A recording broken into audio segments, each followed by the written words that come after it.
tinokuchingamidzai kuchechi yeChrist Embassy yepamhepo yatinoita muchishona. Iko zvino hapachina chikonzero chokupedza svondo rose usina kupinda chechi, nokuti painopindwa unenge usipo, kuda wakanga uri kubasa pakaenda vamwe kuchechi, kuda wakanga uri parwendo, kuda chechi yeChrist Embassy haisati yakuwanikwa kwaunogara, kana kuti unofarira hako kudzidza shoko raMwari nechishona. Ino ndiyo yave chechi yako. Chipinda tinamati. Haleluya. Tinosangana zvekare pamunamato wedu weChrist Embassy watinoita pamhepo, ndichivimba senguva dzose kuti makava nesvondo rakanaka, uye ndichivimba zvekare kuti manga muri kubatana pamwe chete nesu namufudzi Chris, tichinyengetera tanga tine mazuva ekunamata. Masvondo rapera tanga tiri kutsanya nokunamata. Svondo rino ratapedza tanga tiri kutsanya nokunamata, tichinyengeterera dzinyika dzedu, tichinyengeterera zvinhu panyika. Mazuva ekudzoka kwaMuponesi Jesu ava pedo. Saka Satani une zvinhu zvaanotsvaka kungosunda-sunda nokuda kunyonganisa achitsvakawo kugadzirisa zvinhu zvake. Saka isusu sevatsvene vaMwari, sesangano revatsvene vaMwari panyika, tisu takapiwa masimba ekumudzivisa kuita zvaanoda kuita. Tisu takapiwa masimba ekugadzirisa zvinhu panyika pano kuti zvifambe zvakanaka, kuti zvinhu zvinodiwa naMwari zviitike pano panyika. Ndo saka tiripo, saka tinenge tichinamata saizvozvo. Tanga tichinamata saizvozvo, ticharamba tichingonamata nokuti kusvikira tazobvutwa tabva pano panyika, tisu tinofanira kuona kuti zvinhu zvakamira zvakanaka, zvinodiwa naMwari zviri kuitika. Nda kutenda mufudzi Chris nokuda kuti pamukana iyoyo kuti tigone kusangana saizvozvi tichinamata pamwe chete tichidzidza shoko raMwari. Semazuva ose zita rangu ndoitwa Brighton Chitamba, mufudzi wenyu pamhepo. Haleluya. Ndinotenda mufudzi Chris zvakanyanya nokuda kwebhuku reRhapsody, iro rinova ndiro ratinoshandisa kunyanya pazvidzidzo zvedu zvatinoita paminamato iyoyi. Haleluya.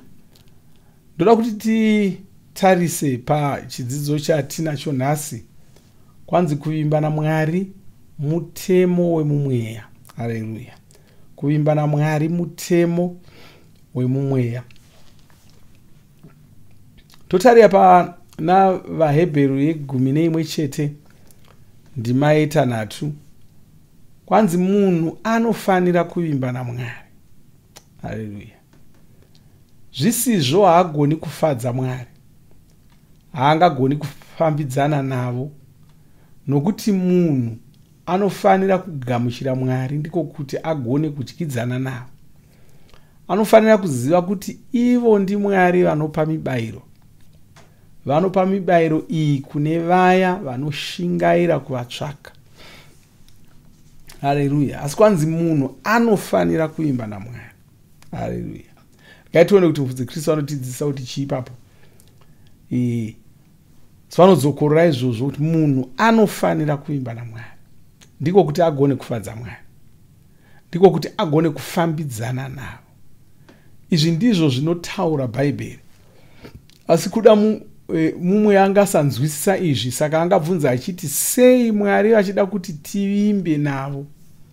Vanodii kungotipa zvatinoda? Kuvimba naMwari unotova mutemo. Ndiwo mutemo unoshandiswa munyika yaMwari, iyo nyika iya iri mumweya. Izvi zvinoda kufanana nemitemo inoshanda panyika ino yatinoona. Mumwe mutemo wacho ndeuya unoita kuti chakandwa mudenga chose chidonhere pasi. Mutemo uyu ndiwo unoita kuti vanhu vagone kugara pasi. Mutemo uyu wakakosha, unofanira kuvapo panyika pano. Zvisizvo vanhu vaingozopapamara mumhepo vasingagoni kumira panzvimbo imwe chete. Munyika yemweya mune mutemo, mumwe wacho ndewe kuvimba naMwari. Hapana chingashanda pasina kuvimba naMwari. Haleluya. Kwanzi kuvimba naMwari unotori mutemo, hamugoni kufambidzana. Bhaibheri rinotaura kuti vanhu vaviri vangafamba vose sei vasina kuwirirana. Haleluya. Hapana chinobuda kana pasina usingavimbi naMwari. Unofanira kugona kuvimba naMwari. Mwari vari mumweya, vanogara munyika yemweya, hauvaoni nemeso ako. Saka chaunongova nacho zvinhu zvavakataura ndo chawakangobata. Ukasagona kuvimba naMwari haugoni kugamuchira zvavakanyora, zvavakataura, haugoni kuzvigamuchira. Nokuti munhu waunovimba naye, kana tichiti unovimba nomunhu zvinoreva kuti zvaanotaura unozvigamuchira. Ndo zvinoreva, ndo panobva nyaya yokuvimba. Ukati munhu uyu ndinovimba naye, kureva kuti zvaanotaura ndinozvigamuchira. Chero ndisati ndaona zvinhu kuda zvaavimbisa ndinomugamuchira. Kana akanditi ndiri kukupa mari, handifaniri kutanga ndaona mari iyoyo, ndinotoziva kuti mari iyoyo iri kuuya. Asi munhu wausingavimbi naye, mashoko ake hawatori. Ndosaka kuvimba naMwari kwakakosha, nokuti ndo zvega zvinoita kuti ugone kutora mashoko aMwari, ugone kugamuchira zvavanotaura. Kana usingavimbi neni ndikakuti ngatisangane pamuchakatapo ndigokutambidza mari yako, unogona usatouya, nokuti unenge uchiti handifungi kuti anorevesa. Wakambondinyepera rimwe zuva ndikafamba ndikaendapo ndikaswera ndiri ipapo, zvikazongorova zvakadaro. Hausi kuvimba naye. Saka zvaanotaura hauzvioni sechokwadi. Unozongotenda dzamwa dzaswera nebenzi. Haleluya. Saka unogona kusatoenda. Asi munhu waunovimba naye, kana akakuti ngatisangane pakati ndikupe mari yako, unotoenda ipapo.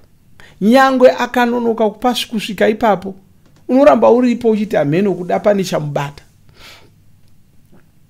Chero ukaswera museroso wezuva wakamumirira akasauya, unototanga kutofunga kuti ndinovimba haana kuigwa netsaona, nokuti haumuzivi achidaro. Unotogona kuvira zuva uri ipapo wakamirira, ugozoenda. Wasvika kwaunosvika unenge uchingoti regai nditsvake kuvhunza kuti chii chazoitika, nokuti ndofunga pane izvi zvisina kumira zvakanaka. Haugoni kumupa mhosva yokuti wakurasisa, hazvigoni. Nemakei unovimba naye, akazokutumira shoko mushure mezuva rimwe chete kana svondo rimwe chete achiti undiregerere musi uya ndakazodai, unoti ndakazviziva kuti iwe haukoni kuuya. Unovimba naye. Mukufamba kwako naMwari ndo zvaunofanira kuita. Ukanyatsozviongorora kazhinji unoona kuti dambudziko raunogona kunge uri kusangana naro mukunamata kwako, mukufamba kwako naMwari, inyaya yokuvimba. Chinokuitira kuti usaramba wakamira pashoko raMwari kana wakatarisana nenjodzi. Chii? Kusavimba naMwari. Muzoona achiti kwanzi ndakanga ndarwara, ndakamboedza kunamata, ndikazopedzisira ndaenda kun'anga. Chii chanetsapo? Kuvimba naMwari. Haana kugamuchira shoko raMwari rinotaura kuti kana mweya mutsvene vari mauri, mweya mutsvene ivavo vanoraramisa nhengo dzose dzemuviri wako dzakafa. Hauna kunge wagamuchira shoko rakataurwa naJesu vachiti vanhu vakagamuchira Jesu chero vakanwa zvinouraya vamwe hazvigoni kuvakuvadza. Hauna kunge wagamuchira shoko iroro. Kuda wakaenda ukanonyengetererwa vakakubata namaoko avo vachikushumira kudaro. Hauna kugamuchira shoko rinotaura richiti vakagamuchira Jesu kana vakabata munhu anorwara namaoko ake munhu iyeye anopora. Hauna kugamuchira shoko iroro. Hauna kugamuchira shoko rokuti kwanzi chose chakazvarwa naMwari chinokurira nyika ino. Hauna kugamuchira shoko iroro.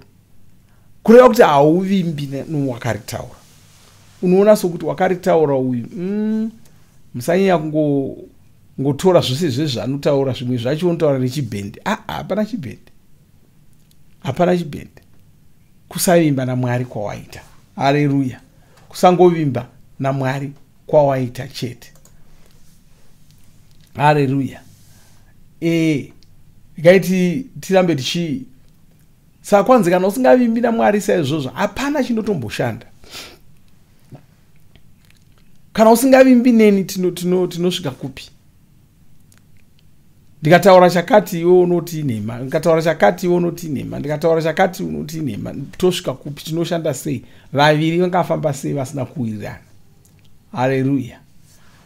Varoma 3 ndima 29 inotaura nezvemutemo uyu inoti, saka munhu angagozvikudza nei? Hapana. Nemurayiro here kana nemabasa ake? Kwete. Asi nemumwe mutemo unova mutemo wekugona kuvimba naMwari. Munhu anofanira kuimba naMwari ndiko kuti agone kugamuchira zvinotaura Mwari. Haleluya. Anozogona kuzvigamuchira kunyangwe asingazvioni nemeso ake enyama, achizopedzisira aita kuti zvinhu zvacho zvionekwe nemeso enyama.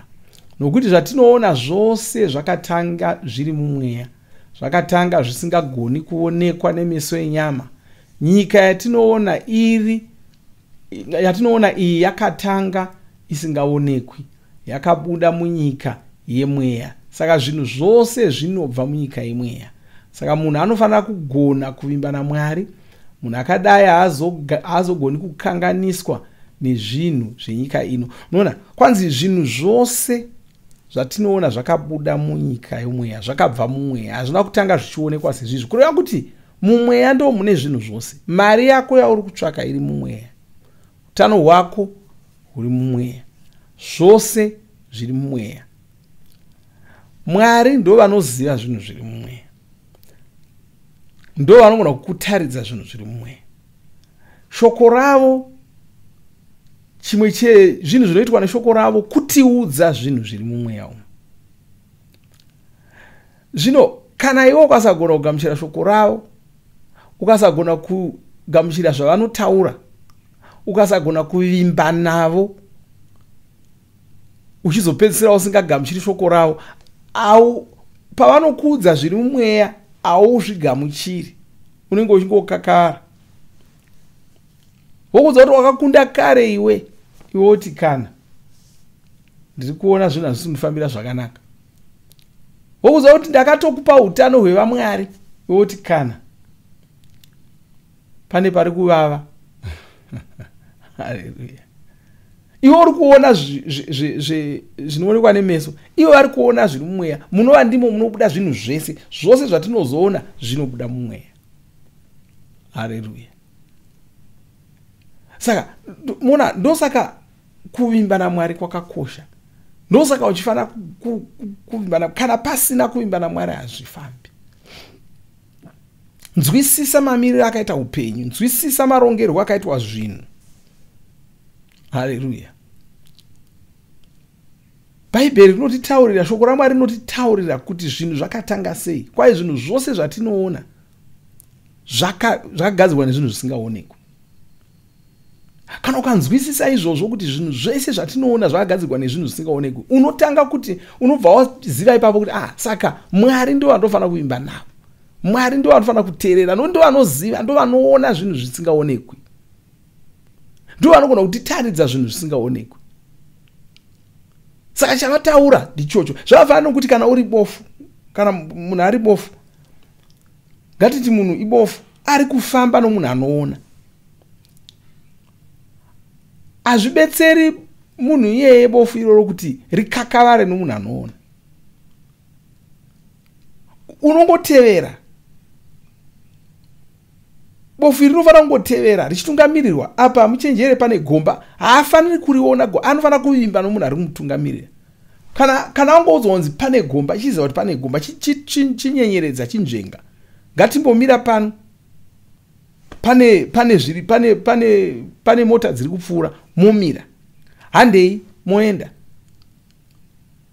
Bofu harifaniri kuzvifungira kana richitungamirirwa nenzira yarisingazivi kana munzvimbo yarisingazivi. Harifaniri kuzvifungira. Rofanira kungo zvataurwa ndizvozvo. Saka iwe ndo zvaunoita, wakafanana nebofu riri kufamba riri pano panyika, hauzivi zvinhu zviri pano panyika. Haleluya. Hauzivi mafambiro ezvinhu. Mwari ndo anoziva. Chingotevera. Kana vakati uri mukundi, utori mukundi. Kana vakati iwe wakashanduka rudzi, ndizvozvo. Kana vakati waimwewo mhuka itsva, wachisikwa chitsva, chibvuma. Haleluya. Vakati waamumwari, ndaamumwari. Handichisiri mazvimba kupa, handichisiri moyo ndizvo. Chitogamuchira izvo, kwete kuramba kuti aiwa ndini moyo ndizvo, ndini chakati. Chireka kuita nharo idzodzo. Haleluya. Chireka kuita nharo idzodzo. Waifanana nebofu. Meso, Mwari ndo meso ako. Haleluya. Bofu kana richifamba rine mumwe, meso ebofu ndiye munhu iye ari kuritungamirira. Iwewe Mwari ndo meso ako, nokuti upenyu hunorongwa mumweya. Upenyu hunorongwa mumweya. Saka munhu anoona mumweya ndo ziso rako iroro. Mwari ndo anoona zviri mumweya, ndo meso ako, ndo vaunotevera, ndo vaunoteerera, ndo vana mashoko aunoshanda nawo pakurarama kwako, ndo vana mazano aunoshanda. Vakati ipa zvigopiwa, ugopiwa. Kana uchida kupiwa ipa, kana uchida kufuma ipa, chipa. Chireka kuita nharo uchiti mari yangu ikazopera, unoziva kwayakabva here mari yacho. Haleluya. Unoziva kuti inogadzikwa kupi. Ndozvakataurirwa Jobho. Zvikanzi chaunozivawo chii? Mhepo kwainobva unokuziva. Hauzivi. Zuva zvarabuda waziva kuti rabvepi. Ndakadzidza kuchikoro kuti chiko kana dziri nhema. Haleluya. Saka Mwari ndo vanoziva, ndo vaunofanira kuimba newe. Haleluya. Saka kwanzi unofanira kungomira neshoko iroro. Mwari ndo meso aunofanira kushandisa pakurarama kwako, pakufamba kwako. Haleluya. Kana ukagona kuvimba naMwari saizvozvi, hapana chinogona kuzokukanganisa muupenyu. Hapana chinogona kuzokukanganisa muupenyu. Haleluya. Kwaiwe ungasaona ngirozi nemeso ako, asi izvozvo hazvirevi kuti hadzipo. Dzinotogara dziri pauri, dzichikushandira, dzichikubatsira. Asi iwe unofanira kugona kuvimba naMwari, unofanira kugona kuvimba neshoko ravo, ndiko kuti ubvume kuti ngirozi dziriko pachokwadi, nokuti haudzioni nemeso, Mwari ndo vanodziona. Saka vakakudza kuti apa pane ngirozi, chibva watogutsikana kuti dziripo, chibva watoziva kuti dziripo. Zvavatotaura izvozvo ndizvozvo, zvatokwana. Haleluya. Amen. Saka kwai ndiko kunzwisisawo kwaunofanira kuita utano hwako. Iwe wava mutano saMwari. Izvi ndizvo zviri mumweya. Mwari vakatokupa utano hwako. Wava mutano kudai nokuti wakashanduka rudzi, wawe ropa raMwari. Asi iwe unofanira kugona kuvimba naMwari, unofanira kugona kuvimba neshoko ravo. Vona zvauri mumweya. Usatarisa zviri mumuviri wako nyama. Taura semunhu anoona zviri mumweya. Rarama nemutemo wekuvimba naMwari, ndiko kuti usarwara. Haleluya. kwanzi kana uchida kusarwara rarama nomutemo wokuvimba naMwari. Haleluya. Ngaiti namate mutevedzera mushure mangu munamato watinawo pano iti Baba vandinoda ndinokutendai mune mutemo wamakandipa uyu mutemo wekuvimba naMwari ndiwo wandava kushandisa pakurarama kwangu. Saka ndinoshandisa simba renyu pakurarama kwangu, ndinoshandisa maropafadzo enyu, ndinorarama semunhu akagamuchira shoko renyu, ndinorarama semunhu anonzwisisa zvinhu zvemweya. Saka ndinogara ndiri mutano, ndakasimba, ndine pfuma yakawanda, ndichikurira zvinhu zvenyika ino, ndizere mweya mutsvene. Upenyu hwangu hunogara huchiwedzera kunaka muzita raJesu. Amen. Haleluya. Ngatingonamatani dzimwe ndimi tichikunyengetererai. O balezo drakia lebrosa draka bazonte mashika bronda gilastre megobaria liba grota bazotia bakaria liba grota mare bosta gransia mare bosta bakosia mare bosta diprotia mare bosta balistrakia mare bosta dilapria mare bosta zika bonde gasia bakopia zika bonde gasia balostria. Oh, haleluya. Baba ndokutendai, ndokunamatai, ndokukudzai, ndopambiri kwamuri, ndoparumbidzo kwamuri, ndokunamatai, ndokutendai, ndoda kweshoko renyu, ndokutendai nokuti taakufamba muchiedza tichafambi murima. Ziso redu ndimi munotionera mumweya, muchititaridza zvinhu zvomweya. Taakugona kuona zvinhu sezvazviri, nokuti zvinhu zvose zvakabuda mumweya, zvinhu zvose zvinobva mumweya. Mweya imomo ndo mamunotionera, mamutibatsira kuona. Saka tichafambi murima. Taakuziva kuti tine ngirozi, taakuziva kuti tine utano hwevaMwari, taakuziva kuti takafuma, taakuziva kuti takachengetedzeka, taakuziva kuti takadzivirirwa. Haleluya. Saka hativhunduke, hatichi. Ndonyengeterera muno muwa ndonamata naye, ndonamata kuti anzwisise shoko irori, anzwisise zvamakamurongera nezvamakamupa. Ndonyengeterera vasiri kunzwa zvakanaka iko zvino, ndinomira saJesu ndichirayira marwadzo ese kuti abve mumuviri mavo, ndinorayira zvirwere zvose kuti zvibve mumuviri mavo. Haleluya. Musana iwoyo unorwadza ndinomurayira kuti upore, ndinorayira makumbo iwayo anorwadza ari kunetsa, ndoarayira kuti apore, chirayira kuporeswa kwako, kuporeswa kwomuviri wako. Baba ndinokutendai, ndokurumbidzai. Haleluya. Amen. Haleluya. Zvakanaka. Mova nesvondo rakanaka kusangana zvekare musvondo rinouya tichinamata pamwe chete saizvozvi. Satapedza toda kuti timborumbidza Mwari, tichinamata Mwari, tichiimba.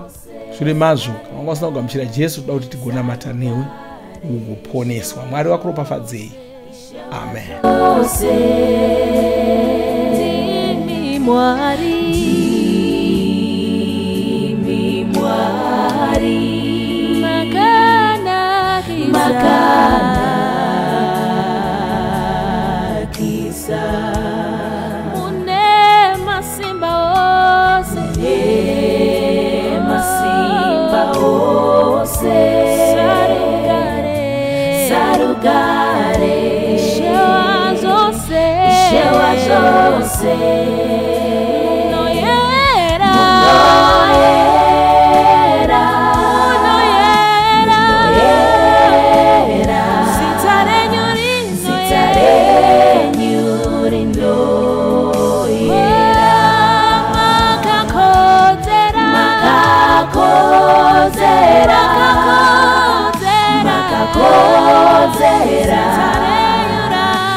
tinokutendai, tinokutendai. Oh, hallelujah.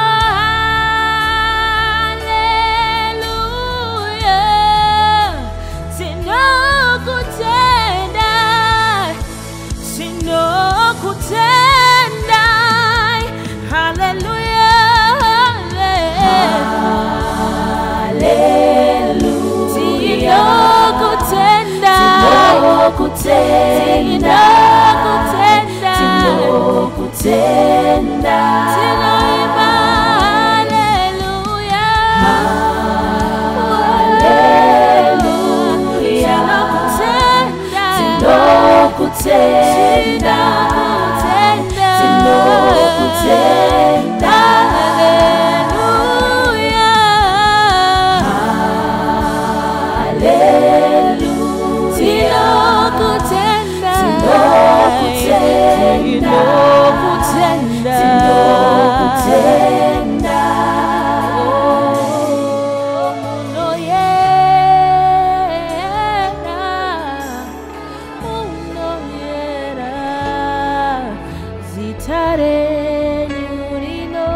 Shebakakotera zitare nyurakakotera.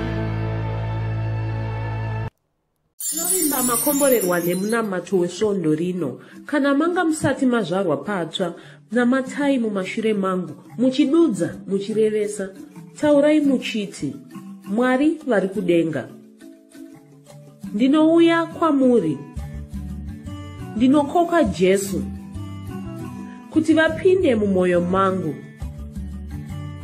Ndinokumbira kuti Jesu vatonge upenyu hwangu. Ndinopupura kuti Jesu ndivo vavaishe wangu. Saka ndinogamuchira upenyu usingaperi mumweya mangu. Ndazvarwa patsva, ndava chisikwa chitsva.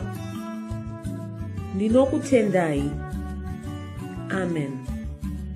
Makorokoto mazvarwa patsva, tinokugamuchirai muchechi yeChrist Embassy. Titumirei zita renyu nekwamunogara. Munogona kutumira iri SMS kana WhatsApp pa 0772 166 928 kana kutuma tsamba pa shonaror@gmail.com.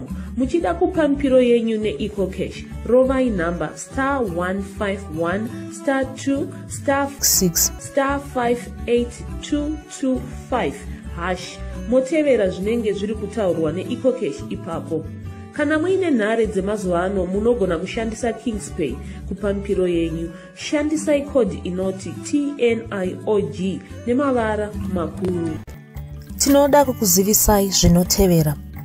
Tinokurudzira kuti musadarikwe nezvidzidzo zveRhapsody. Zvidzidzei kuti shoko riwande mamuri, mugone kumirisana nezvinhu zvinonetsa muupenyu.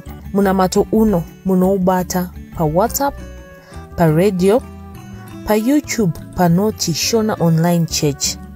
Tinokumbira mutizivise kana muri kutibata pane imwe yenzvimbo idzi. Kana pari pa internet, munogona kunyoresa muchitipa zita renyu.